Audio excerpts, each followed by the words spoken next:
In a small wooden shack on a Texas farm, a boy was born who would become the most decorated soldier in the history of the United States. His family was so poor that the children wore clothes sewn from flour sacks. So poor that the boy hunted in the woods not for sport, but so the family wouldn't starve to death. So poor that his education ended in 5th grade because he needed to work to survive.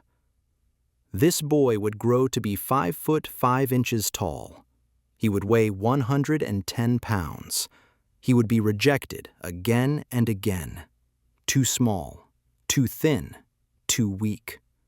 But behind the frail frame and boyish face was a strength of spirit that would change the course of battles in World War II. This man would receive every possible U.S. combat decoration. He would kill more than 240 enemy soldiers. Single-handedly, he would stop an attack by 250 German soldiers and 6 tanks. And then he would return home a hero and suffer from nightmares until his dying day. Because war never releases those who have truly seen its face. This is the story of Audie Murphy, and every word here is true. The Texas backwoods during the Great Depression, a place where survival was a daily struggle. The Murphy family lived in conditions that are hard to imagine today. 12 children in a small shack without electricity or running water. The father worked as a sharecropper, farming someone else's land for a tiny share of the harvest. There was almost never any money. Food didn't appear on the table every day. Audie was the 7th child.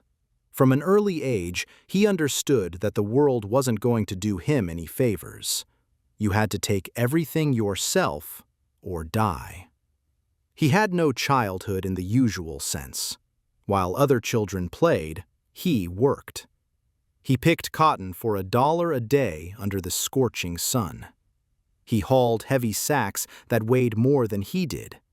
His hands were covered with calluses and wounds from the prickly plants. But he kept going because the family needed the money. When Audie turned 10, his father left. He just packed his things and disappeared one morning.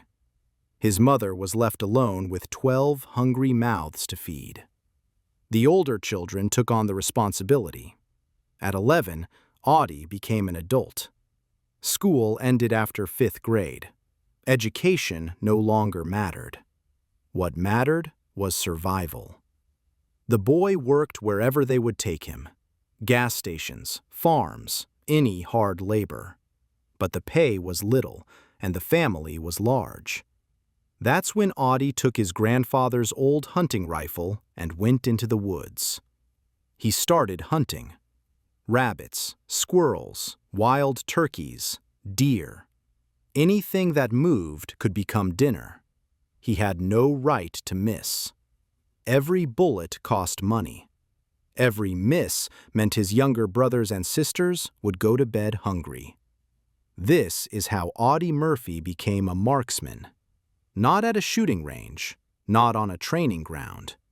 In the Texas woods, where a mistake meant hunger. He learned to move silently. He learned to see the slightest movement in the bushes. He learned to shoot instinctively, without taking long aim, because the animal wouldn't wait. He learned to kill quickly and accurately.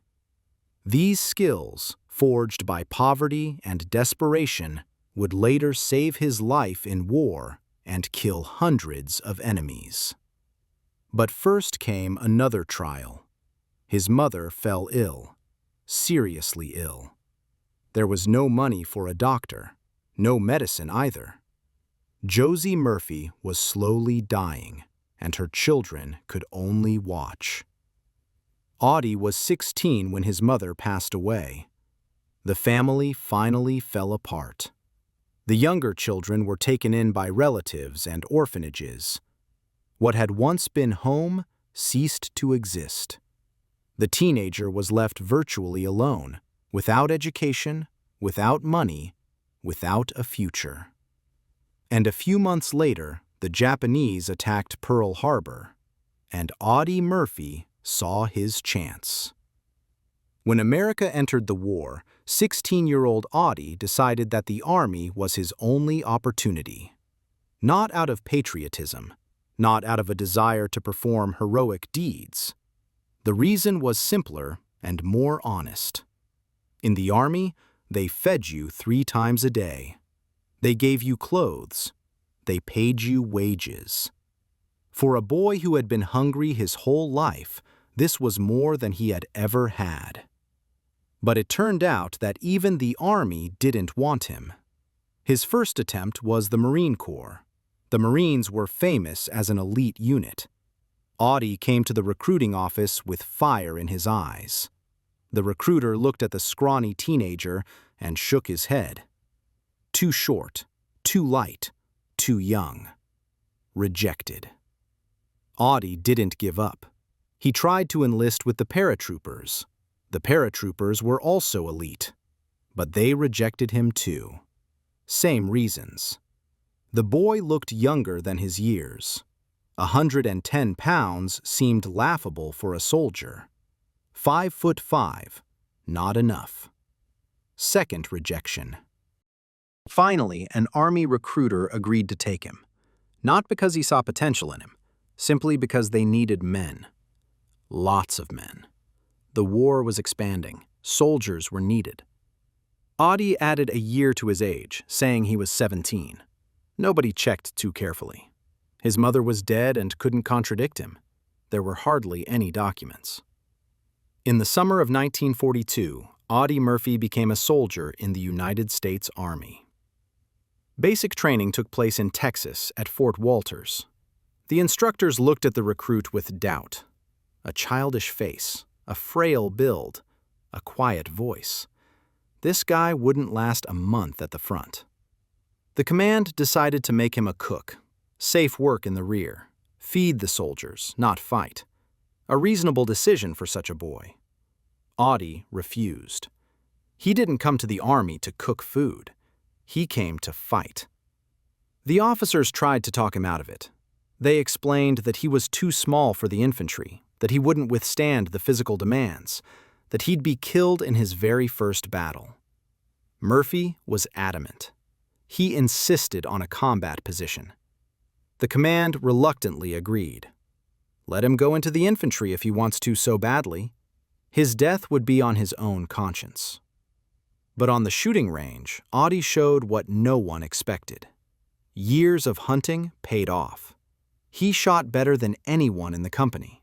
Not just well, superbly. He hit targets at distances where others could barely see them. He shot quickly, reloaded automatically, without thinking. The rifle in his hands was an extension of his body. The officers started paying attention to the quiet Texan. Perhaps he really was suited for the front. Training continued for months. Forced marches with full gear, digging trenches, tactics, teamwork. Audie wasn't the strongest physically, but he was persistent. When others complained about fatigue, he stayed silent and continued. When others gave up on the march, he kept going. The poverty and hunger of his childhood had toughened him better than any training. He knew what real pain was. He knew what it meant to endure. The hardships of the Army seemed almost easy to him compared to the life he had lived. In the spring of 1943, training ended. The company received orders to ship out. North Africa, then Sicily, Europe. War. Audie Murphy boarded the ship, an 18-year-old youth who had never left Texas. He was sailing toward a hell that would change him forever. Sicily greeted the American troops with fire and blood. Operation Husky began with a landing on the beach under fire. For most soldiers, this was their first experience of real combat. Bullets whistled overhead. Shells exploded on the beach. Men fell, screaming in pain. Some recruits froze in shock, unable to move. Others panicked. Audie Murphy simply did his job. He disembarked from the landing craft, ran to cover, took position, and began searching for targets. First shot. An Italian officer trying to organize the defense fell with a bullet in his head. Second shot. Another officer. Distance over 300 yards. Headshot. Murphy reloaded his rifle and continued searching. Like hunting deer in Texas. Only these deer shot back. The company commander noticed the quiet marksman who was methodically killing enemies from incredible distances. The captain approached after the battle and asked where Murphy had learned to shoot like that. The answer was simple. He hunted to feed his family. The captain nodded. Marksmen like that were in short supply in the war. Murphy had earned approval. He was no longer a questionable recruit. He was a valuable fighter. The campaign in Sicily dragged on. The Americans and British slowly pushed the Germans and Italians off the island. Fighting occurred every day. Ambushes, firefights, attacks and counterattacks. Audie quickly understood the rules of the game. Kill first or die yourself. Don't think of the enemy as human. This is a target. Eliminate the target and move on. Hesitation kills.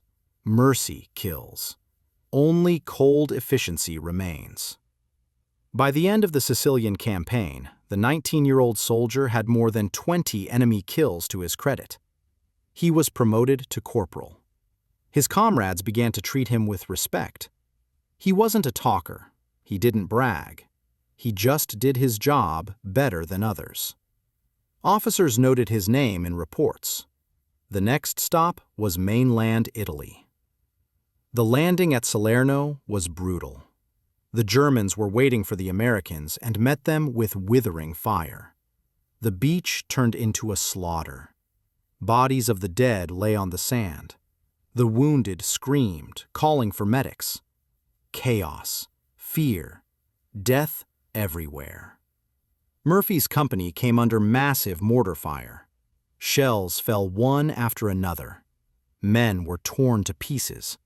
Shrapnel whistled through the air. Audie lay in a crater and observed. He was calculating the source of fire. There, on the hill, a German machine gun was mowing down American infantry. The company couldn't advance. That position needed to be destroyed. Murphy didn't wait for orders. He crawled forward, alone, across open ground. Bullets flew past. The earth exploded from shells. But he kept crawling. Murphy reached the German trench undetected. He threw grenades into it. Explosions, screams. The machine gun fell silent. The company was able to advance.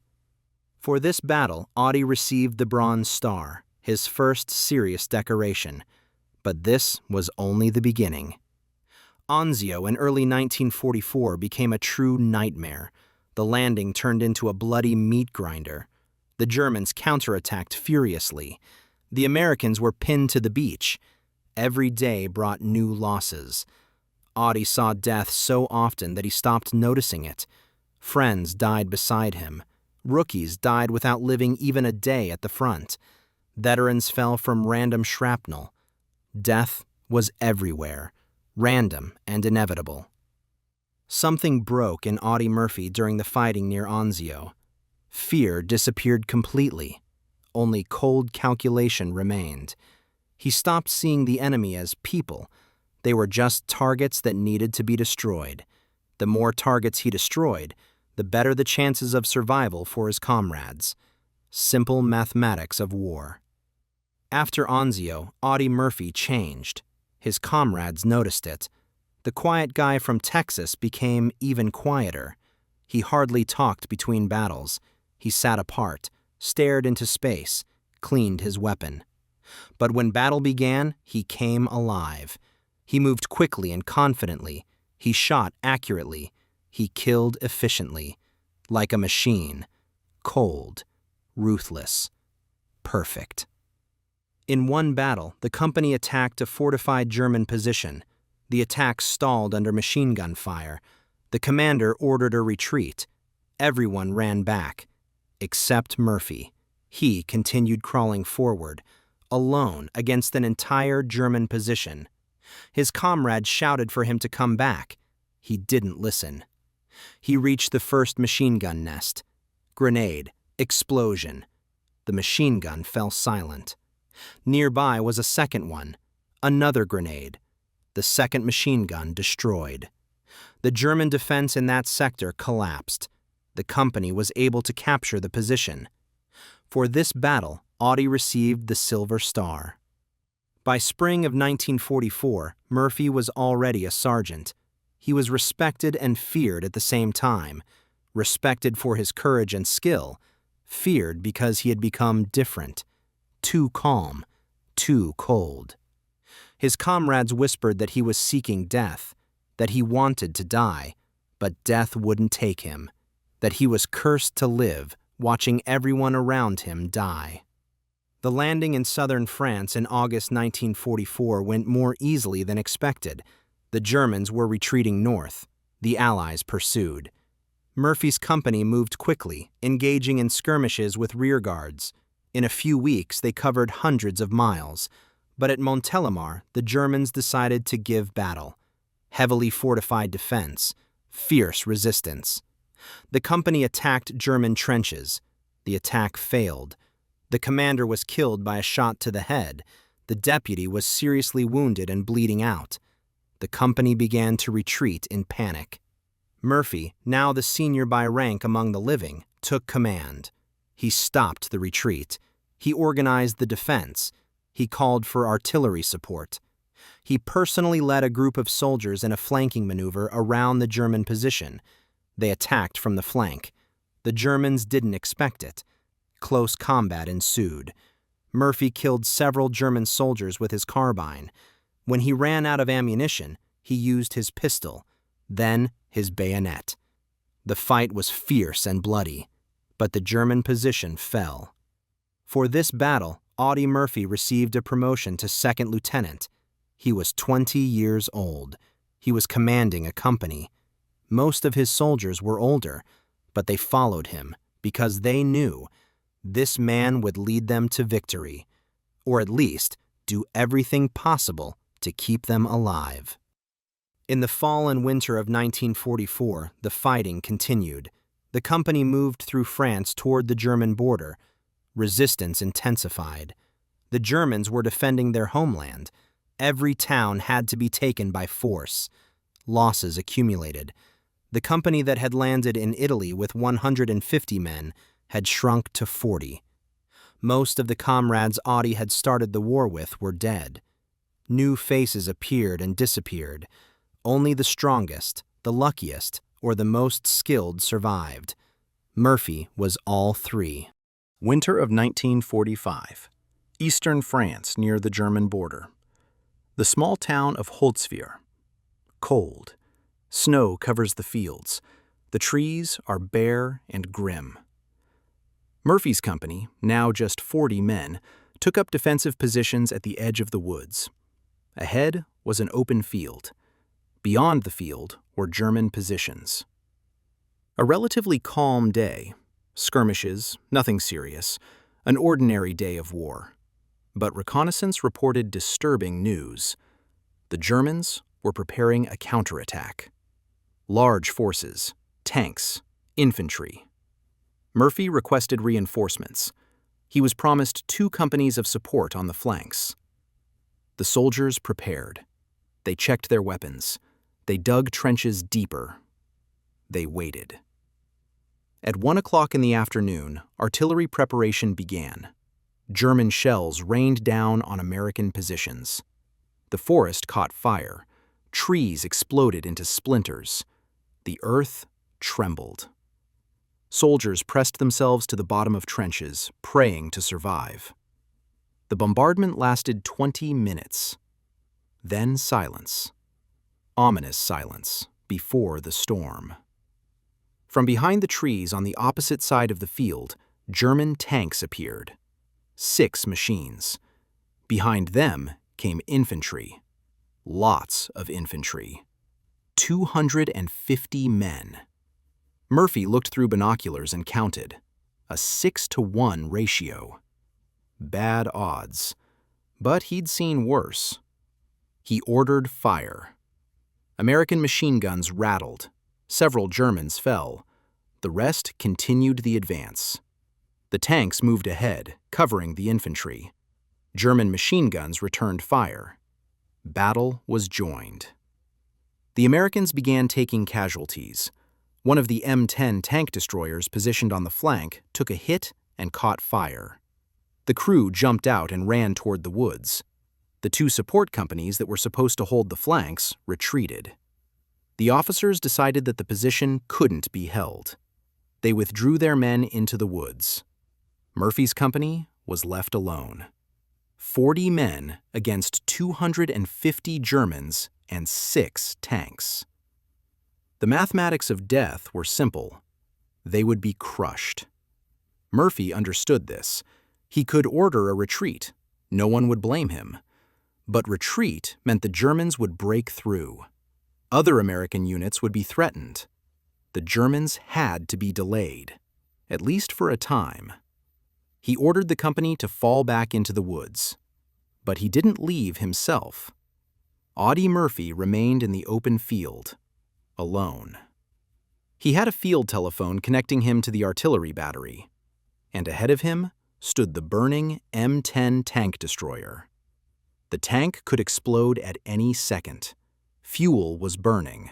Flames rose high. Ammunition could detonate. Any sane person would stay far away from it. Audie climbed onto the burning tank. On the turret was a .50 caliber machine gun. Murphy turned it on the Germans and opened fire. A .50 caliber machine gun is a terrible weapon. Heavy bullets punched through bodies. The first burst mowed down a group of German infantry. They didn't expect fire from the tank. They thought it was destroyed. The Germans hit the ground in panic. Murphy kept firing. With one hand, he held the machine gun. With the other, he held the telephone receiver. He called in artillery fire, correcting by radio. Shells began falling on German positions. 50 yards from him. Shrapnel whistled overhead. But he didn't stop. He fired, corrected fire, reloaded, fired again. The German tanks turned their guns on the burning M10. They began shelling his position. Shells exploded nearby. 1, 2, 3. Earth fountained up. Shrapnel rang against the armor. The flames rose higher. Smoke obscured his view. The heat was unbearable. Murphy wiped his eyes and kept firing. His hands moved automatically. Years of hunting, years of war. Everything merged into one. He and the weapon. Nothing else existed. German infantry tried to flank him. Murphy swung the machine gun around and mowed them down. 10 men fell without covering even 20 yards. Another group tried to attack from the right. Same fate. Artillery shells kept falling. The tanks couldn't get closer. The infantry couldn't advance. One man had stopped the German offensive. The battle lasted an hour. For 1 full hour, Audie Murphy stood on a burning tank and killed. A German sniper hit him in the leg. The bullet passed clean through his thigh. Pain exploded like fire. Murphy didn't even cry out. He shifted his weight to the other leg and continued firing. Blood flowed into his boot. His pant leg was soaked. But his hands kept working. The machine gun kept firing.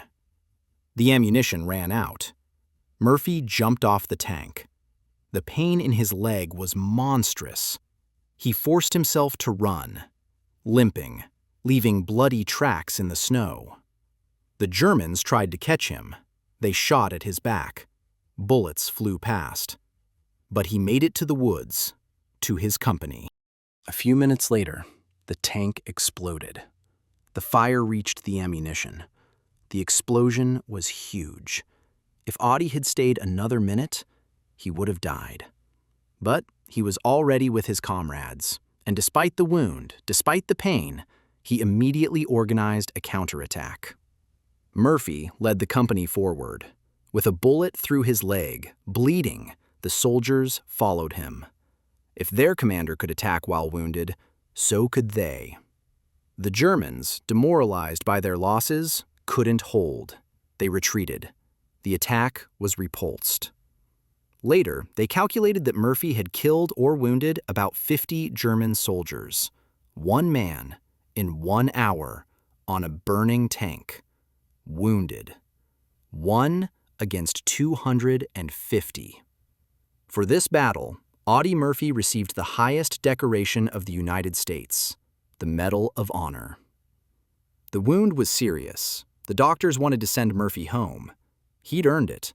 More than a year at the front, countless battles, a multitude of decorations, a bullet clean through the leg. Time to rest. But Audie refused. His company was still fighting. The war wasn't over. He returned to the front, barely recovered. Spring of 1945. Germany was collapsing. The Allies advanced from the west. The Soviets pressed from the east. The end was near. But the Germans kept fighting. Fanatically. Desperately. Every city became a fortress. Every street a battlefield. Murphy participated in combat until the very end. He was wounded twice more. He received several more decorations. By the time of the surrender, he had more than 240 enemy kills to his credit, 33 decorations, every possible U.S. combat award. May 1945. The war ended. Audie Murphy was 20 years old. He'd spent almost 3 years at the front.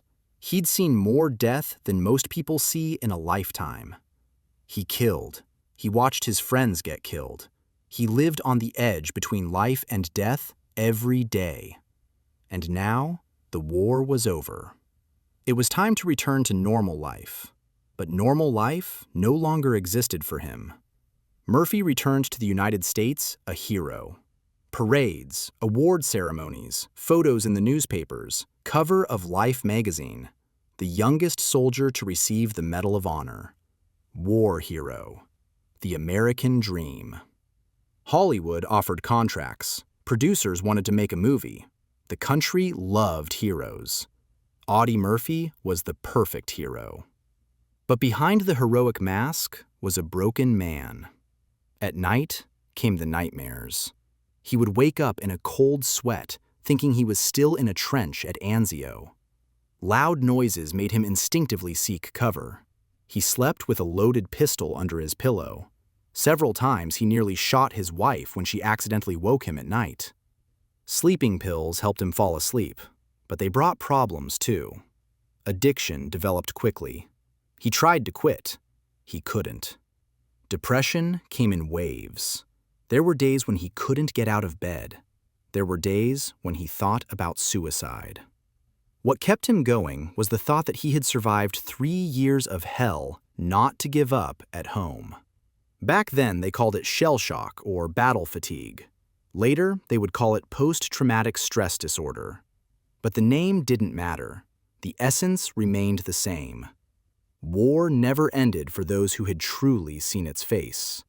It continued in the head, in nightmares, in fears, in memories that couldn't be erased. Audie Murphy signed a contract with Hollywood. He had never acted in theater, had no acting education, didn't dream of fame. But the producers weren't looking for an actor. They were looking for a war hero with a photogenic face. Murphy fit the bill, and he agreed because he didn't know what else to do with his life. The first roles were small, B-movie westerns, action films. Murphy acted poorly. He didn't know how to pretend. He was stiff and unnatural in front of the camera. The critics wrote harshly. But he continued. He took lessons. He learned. Slowly, he got better. The film To Hell and Back, An adaptation of his autobiography, Murphy played himself. Depicting his own war in front of cameras was strange and painful. Some scenes triggered memories. The nightmares intensified. But he finished filming. The film became a hit. It held the box office record among war films until Saving Private Ryan. Murphy became a star. He appeared in more than 40 films. He made money. He bought a ranch in Texas. He married. He had children. From the outside, it seemed he had everything. But the nightmares didn't stop. Depression returned. Pills didn't help. And then, Audie Murphy took an incredibly brave step. He spoke publicly about his problems.